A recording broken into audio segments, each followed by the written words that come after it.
Hey guys, so I decided to go over 42 with you all.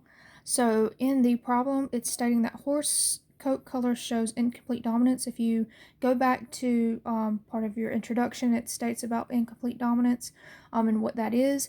So this is basically like saying red is dominant and blue is dominant, and when I mix those two together, I get purple. So there's a mixture that shows. This is not codominance. Codominance would be, in that case, red and blue would show. So make sure that you understand what that is. That's how you're going to solve this problem. Okay, so the alleles that it's giving you are chestnut color and cremello, and it's giving you the actual genotypic alleles. So I did write it like this, but to make sure that there's no confusion, I'm just going to do a homozygous dominant. Okay.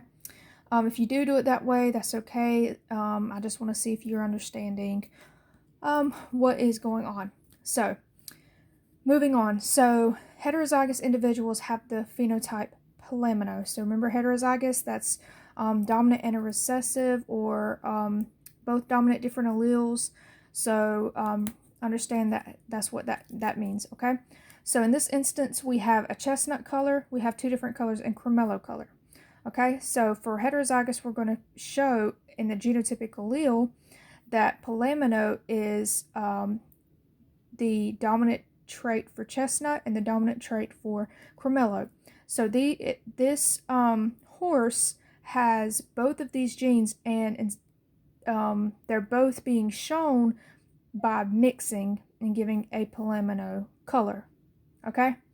So hopefully that makes sense. So when I'm going to actually cross these, I'm going to write out my polymono color as that genotypic figure. So I'm going to write it as chestnut and cremello. And the question is stating what are the predicted phenotypes from a cross between polymono and cremello. So the cremello is going to genotypically be, like I stated up here, so this is chestnut,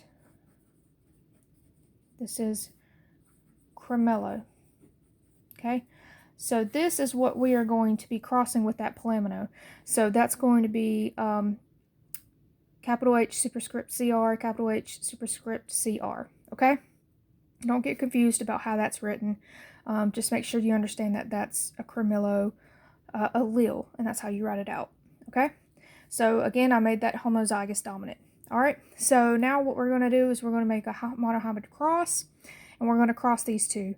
So when I end up crossing, I'm going to basically have a 1-to-1 ratio of the products that I get, of the possibilities that I get, okay? And I already have it written out for you. I already showed you before how to cross. So the genotypes, all the possible genotypes, you're going to have a 1-to-1 ratio.